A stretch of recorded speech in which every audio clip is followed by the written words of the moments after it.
कसारा घाटात सिमेंटने भरलेला ट्रक दरीत कोसळून अपघात, 2 जण जागीच ठार। मुंबई आग्रा महामार्गावरील नवीन कसारा घाटात सिमेंट वाहतूक करणारा ट्रक खोल दरीत पडल्यामुळे अपघात झाल्याची घटना घडली आहे। या घटनेत 2 जणांचा जागीच मृत्यू झाला। याबाबत अधिक माहिती अशी की नवीन कसारा घाटातील ब्रेक फेल पॉइंट जवळ सिमेंटने भरलेला ट्रक मुंबईकडे होता। याच वेळी चालकाचे ट्रकवरील नियंत्रण सुटून हा ट्रक थेट दरीत कोसळला। पहाटेच्या सुमारास हा अपघात घडला। घाट रस्ता असल्याने ट्रक थेट दरीत कोसळला। दरीत या अपघातात दोघांचा जागीच मृत्यू झालाय। घटनेची माहिती पोलिसांना देण्यात आली असता मदत कार्य लागलीच सुरू करण्यात आले। या अपघातात 2 जण जागीच ठार झाले आहेत।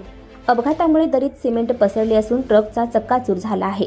महामार्ग पोलीस केंद्र घोटी व रूट पेट्रोलिंग टीम व कसारा शहापूर येथील आपत्ती टीमचे सदस्य घटनास्थळी दाखल झाले असून मदत कार्य सुरू करून त्यांच्या अथक प्रयत्नांनी मृतदेह बाहेर काढून उत्तरीय तपासणीसाठी मृतदेह इगतपुरी ग्रामीण रुग्णालयात पाठवण्यात आले। या अपघातात MH18 BG 9004 या ट्रकचा चालक सौद अहमद अन्सारी वय वर्ष 28 राहणार मालेगाव व त्याचा सहकारी अब्दुल मजीद अब्दुल वहाब हे जागीच ठार झाले आहेत। या प्रकरणी पोलीस तपास करत आहेत। आणखी नवनवीन व्हिडिओ पाहण्यासाठी आताच आमच्या इंडिया स्टार 1 न्यूज चॅनलला सबस्क्राइब करा, लाईक करा, शेअर करा। Bureau report, India star 1 news, Kasara, Igatpuri.